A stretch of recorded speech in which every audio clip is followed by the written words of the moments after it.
Hi everyone, and welcome to the October edition of Wavelength. It's called Canyon of the Eagles, named for the American bald eagles that spend their winters here.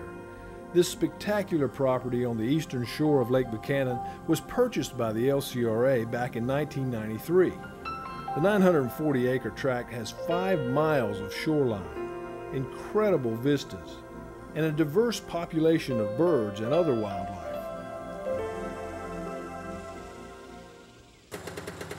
And now, after years of planning and hard work, Canyon of the Eagles Lodge and Nature Park is officially open. 1, 2, 3.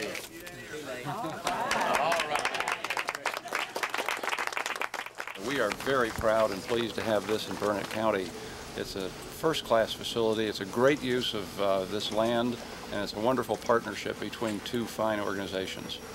I'd just like to say thank you to everyone who's been a part of it, all the staff, the Presidian folks. Everyone has been great, and Parks and Wildlife, and it truly is a partnership, and we think the wave of the future for what can be done to make more of our great state of Texas available to our citizens. Canyon of the Eagles Park is unique in Texas. Not only are campsites available along the lake and RV hookups, but there are also 64 rooms at the lodge and conference center. And then that's, of course, the dining. The full-service restaurant has one of the most spectacular views anywhere on Lake Buchanan. The park also has a series of nature trails, an amphitheater, fishing pier, swimming beach, sailboat and canoe rentals, and park staff offers a series of educational nature programs. Canyon of the Eagles is operated and maintained by Presidian of San Antonio, which invested over $4 million to develop the property. We've founded this company on the principle of we're not in the business of selling beds or campsites. We're in the business of selling memories. And memories come when you have an experience that is outside your comfort zone or where you grow as an individual. And that's what we hope to do with these properties, in particular Canyon of the Eagles. We have a program director, and we're developing a lot of programs of interest on nature and heritage issues in the area, and we're just real proud of that aspect of it. This facility is the result of some creative partnerships between governmental entities and the private sector. Texas Parks and Wildlife gave us a grant here, so they were involved, and they did some master planning for us on some of the traditional park facilities that we did out here. Then we've got Burnett County, and this is located in Burnett County. Burnett County came forward and they said, we'll build some roads for you and for your park. And so then you've got LCRA, of course, putting our money into it. So you've got 3 public agencies involved in the thing. So there's a partnership there. And then to bring the private sector in and to involve them, you know, this is, as Andy Sampson said, who's the executive director of Texas Parks and Wildlife, said, this is the park of the future. These partnerships, it's going to take all of us to, both private and public sector, to preserve these lands and to create recreational opportunities for the public. They did an excellent job of keeping the natural area, blending the facilities into the natural area and not disturbing it, so that you actually get out here, you are in the woods. And it's really, I think, a good example of how you can put a man-made development in there without looking like it's a big intrusion. Another unique feature of the park is this observatory, which will house 2 large telescopes. Astronomers say the lack of artificial light in the area makes this an ideal site for stargazing.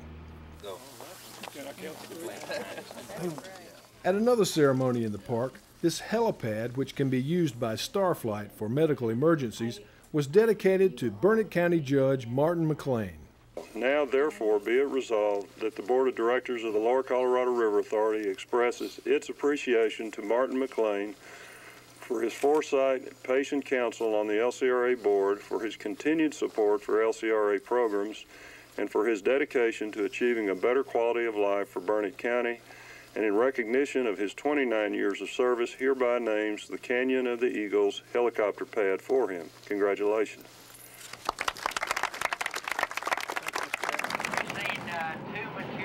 The The famous Vanishing Texas River Cruise is now operating out of the park as well.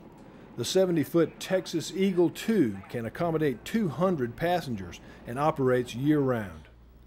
For park information, call 800-977-0081 or visit them on the web at www.canyonoftheeagles.com.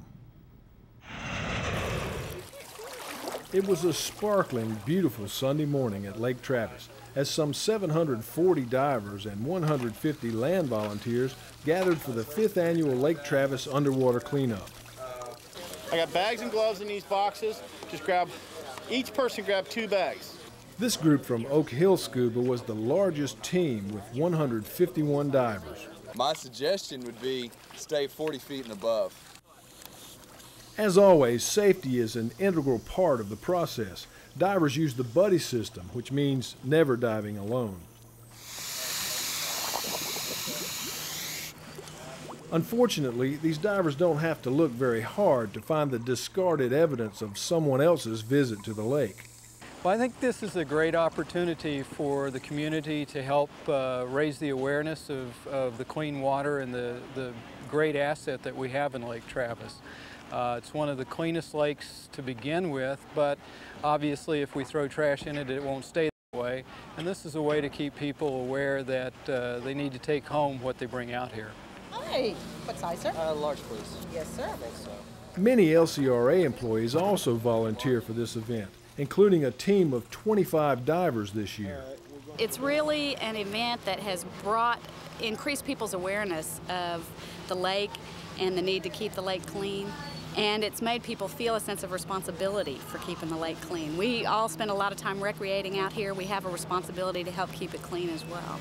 The main thing for me is that I bring my children with me so they can see what volunteering is for what's out there for the homeless or people that need help to, like for example, this river cleanup. I like them to be right close to the water, see what kind of trash is thrown from other people that should not be doing that. And volunteering is the most important thing for me because I like to be out here with people, socialize, enjoy, and have fun. Volunteers collected 570 bags of trash, 1,960 pounds of scrap metal, 12 tires, and 3 car batteries. It's like an annual get-together for the community. I think it's also showing the fact that people feel the way they do in regard to the environment, and they're very environment conscious, and they're, you know, interested in keeping it clean and keeping it so that everyone can enjoy it. So I think it's a really very well organized event, and it's very commendable. I think it symbolizes Austin in a real positive light. An underwater cleanup is like a box of chocolates. You never know what you're going to get. Unusual items found this year include a green commode, a VCR, an old parking meter, and $208 in cash. The LCRA Board of Directors held their September meeting at the new Canyon of the Eagles Park at Lake Buchanan. Citing continuing concern about boating safety and congestion on Lake Travis, directors passed a 1-year moratorium on construction of new marinas or expansion of existing marinas on Lake Travis. This will allow the LCRA to review its current marina ordinance to determine whether changes are needed as part of the proposed recreational boating management plan for Lake Travis. The plan includes speed and noise restrictions on watercraft, as well as bans on personal watercraft and high-performance boats at specific times. We sat down with General Manager Mark Rose recently to discuss this plan and other issues that are keeping the LCRA in the news. Well, Celeste was telling me this morning that it's about time for me and LCRA to get off the front page of the newspaper, and reflecting on that, I can't say really that I disagree. I mean, some of what we've been reading in the newspaper, frankly, I'd rather not hear about. I know that it seems like we've got a big fight going on with the environmental groups and taking some positions that are pretty hard on the environmental side. What I want to convey to you is that even though there is some controversy surrounding that and we can't seem to reach consensus with every group, that's a very important debate for us, because essentially what we're being asked to do is not serve Hays County, not serve land and citizens that is within the Colorado River watershed, that's in our basin, that's in our service territory. And from the board's perspective and my perspective, how do we do that? How do we tell Dripping Springs, you don't have the right to have water because some folks in Austin don't want you to have it? That doesn't make any sense to us. That's not right. That's not the right thing to do. So we're going to try to be sensitive to the environmental issues and try to reach consensus on that, but we're not giving up that territory. Some folks have tried to leverage the City of Austin contract on water, and I think that's a big mistake. I think that's the wrong thing to do. We've made that clear. We're going through that process with the council, and I'm hopeful for the sake of Austin and the future of Austin that they will make the right decision. I believe they will, but I have to say to you, at this setting, it's a little bit closer call politically than I wish it was. But two, that issue will get behind us and we will be able to move on. And in the midst of all that, here we go with the Lake Travis management plan. And I can assure you that the powerboat folks and a few folks don't like our recommendation. But let me report to you that we've had more people calling in and more people stopping us, telling us they think we're doing the right thing, than we've had folks call in saying, we don't like what you're doing. It boils down to this. Everybody has rights and everybody has privileges. And when everybody's trying to exercise them in the same place at the same time, then conflicts arise. And we simply have a lake that's become a dangerous place to be. We have power boats going way too fast. We have personal watercraft that are all over the place all the time. We have sailboats and regattas and ski tournaments and poker runs and all of these things happening every weekend in the summer, all at the same time. That's a dangerous situation. So we've come forward with some very serious recommendations, some of which may take legislation, some of which may get us in a lawsuit. I hope they don't, but we're prepared for that. But the board's looked at it, staff has looked at it, and it's just time for us to recognize that there needs to be a management plan, a set of rules for Lake Travis. And if we do that on Lake Travis, we have to do it for the rest of the Highland Lakes as well, because that's reality. That just pushes that problem on up the river if we leave it unaddressed. So we have our recommendations out. We'll have a stakeholders group. We'll go through a public process. But come February, this board is going to act. And by next summer, there will be a different set of rules in place on the Highland Lakes. And hopefully, there'll be a greater sense of order, a greater sense of place, and Lake Travis will be a fun but safe place to be. The Highland Lakes will be a fun but safe place to be.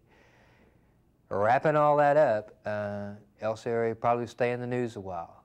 But if you're doing the right thing, if you're working hard, then you'll prevail, and you'll give people a sense of action, and you'll give people a sense of, well, there's an organization that doesn't duck problems, and more importantly, there's an organization that cares, and that's the spirit that we bring to all this.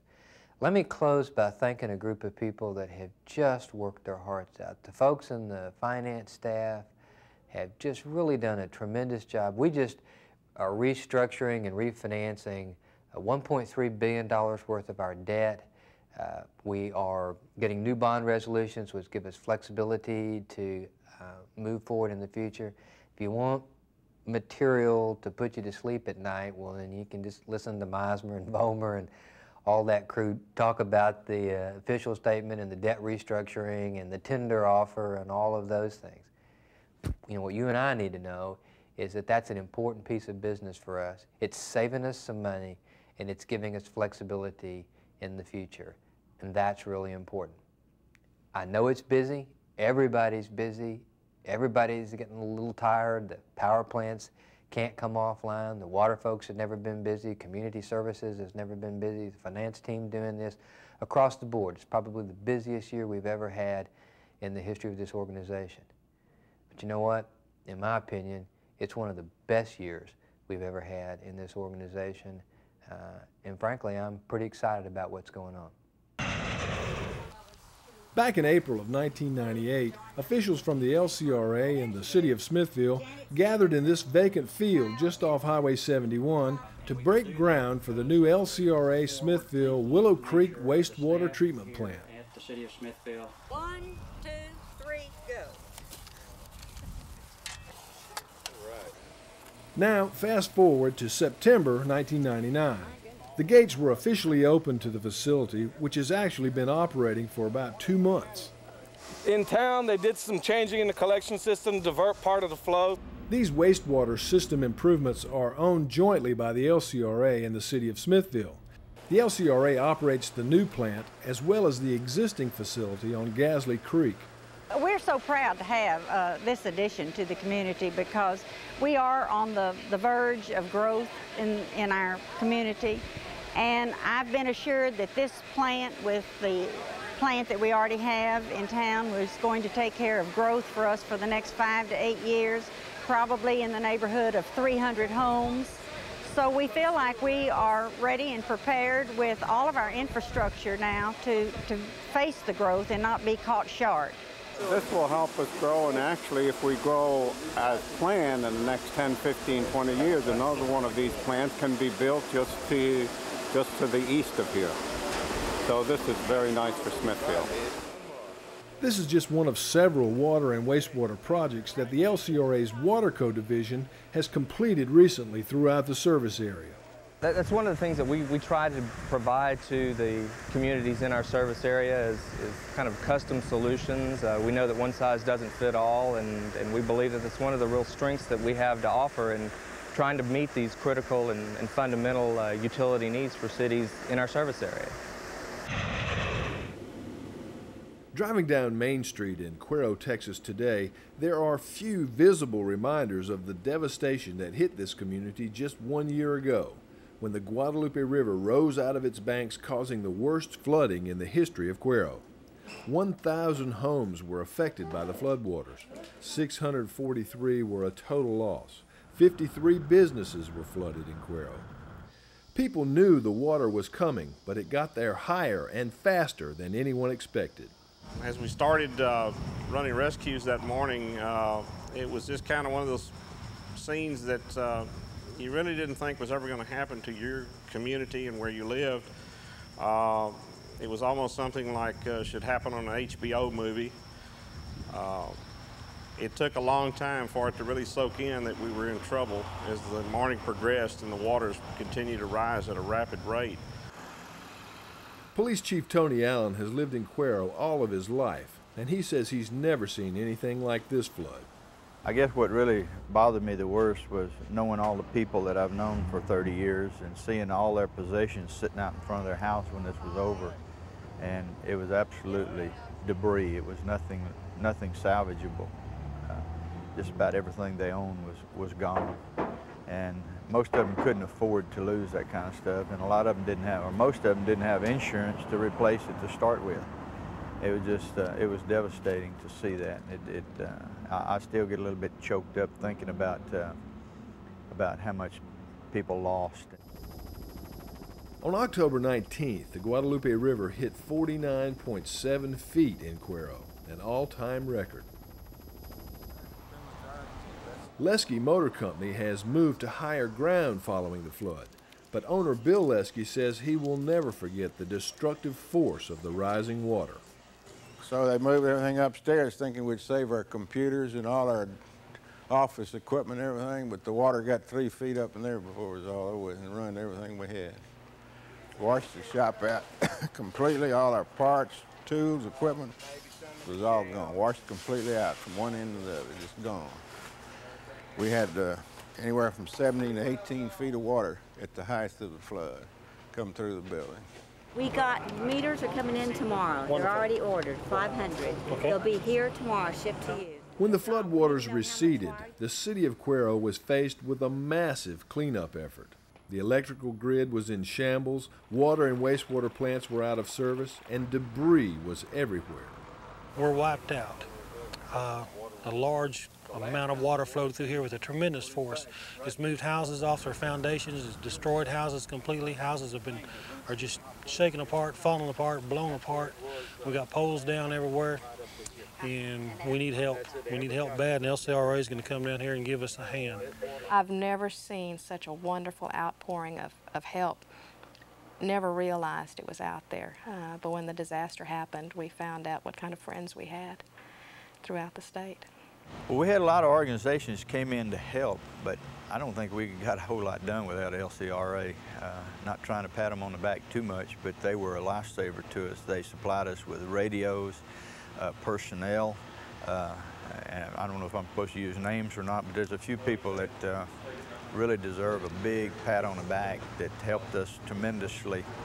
And you know, one of them, Cynthia, she was just great. She was there all the time. If we needed anything, we just mentioned it, and she saw that we got it.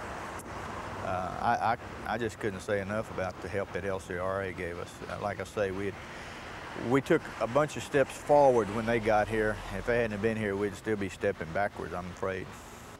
The LCRA sent in line crews to help restore power and a support team to help organize the cleanup effort. I was really impressed, first of all, that so many organizations, state and federal, all came together. That was really impressive to me because they came together so quickly. They responded and they were there ready to assist, including LCRA. So many LCRA folks volunteered their time, and they went and they helped with just a variety of things, including just the support staff that the City Hall needed because they were being inundated with calls. Of course, our leak detection crews, and just all of those different groups that came to the city and just gave of themselves and were there for them. And it really, one thing that it did for me is it just gave me one more thing to be proud of representing LCRA, because we were there and we really had a big impact on the cities getting back on their feet. And the winner goes to Cuero. It means a whole lot. This has kind of brought us full circle. And in the true comeback spirit, in a year that this community was faced with such adversity, the city of Cuero was awarded the 1999 Community Economic Development Award for cities with 5,000 to 15,000 population. We're at a historic turn for Cuero. It's because we're in a position not many communities are, because we can take our own destiny now. You know, yes, we had a devastating flood, but it's what we make out of it. There's that silver lining, and we can do what we want. We can grow any direction we would so desire, and that's exciting in itself, to take that next step, major step, and form for future generations to come.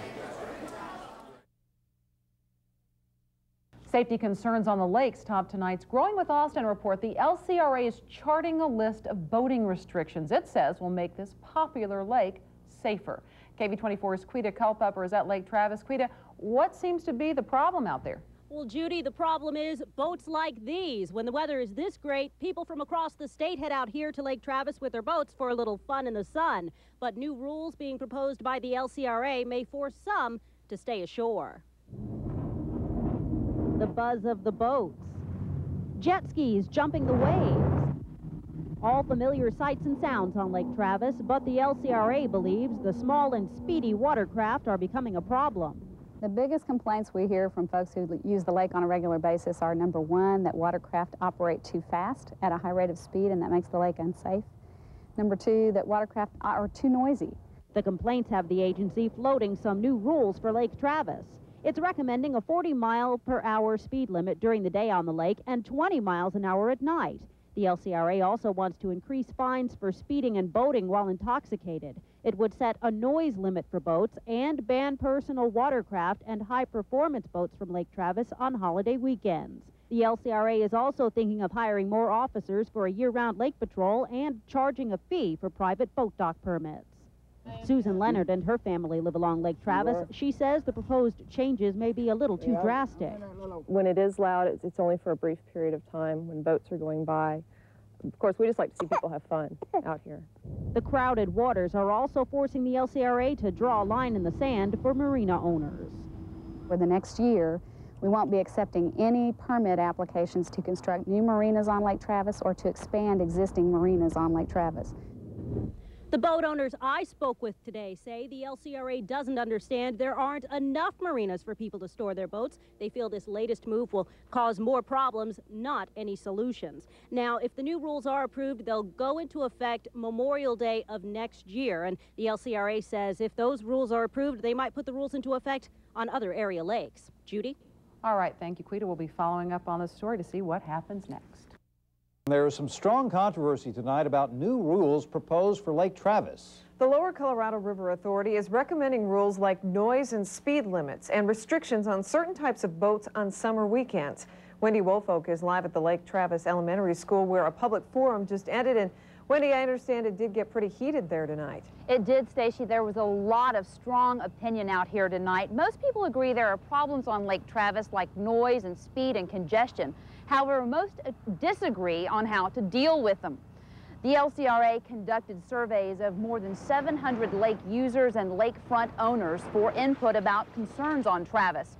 The staff made a list of recommendations, which includes noise and speed limits, restrictions of personal watercraft on even-numbered weekend days, and restriction of high-performance boats on odd-numbered weekend days. Under the proposals, both would be restricted from the lake during holiday weekends.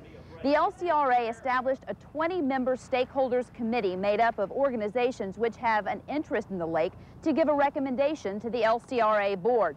Many who attended tonight's meeting, however, felt left out of the entire decision-making process. We have given this stakeholder committee complete authority to come up with a list of alternative proposals that can better address the problems that we've identified if they can reach 100% consensus. So there is an opportunity for this input to be meaningful. Well, we both feel that the lake should be regulated to the standpoint where it's safe and enjoyable for everyone who likes to come out and boat on Lake Travis. But we don't feel that a single group should be picked out of that and additional regulation imposed on them. Are there some boaters that are irresponsible? I would say yes. And I think things like a speed limit and reduced boat rentals would have a lot to do with correcting that problem. This is not a done deal. The public can still give input by writing the LCRA at the address on your screen. It's Lake Plan at P.O. Box 220, Austin, Texas 78767. You can also make comments by email at the address on your screen. It's lakeplan@lcra.org. Or you can also attend a formal public hearing, which is scheduled for sometime in January. The comments from tonight's forum will go to the Stakeholders Committee, who, as I said, is supposed to make some kind of recommendation to the LCRA board, who has the final decision. Obviously, a lot of frustration and a lot of work to do out here. Robert and Stacy.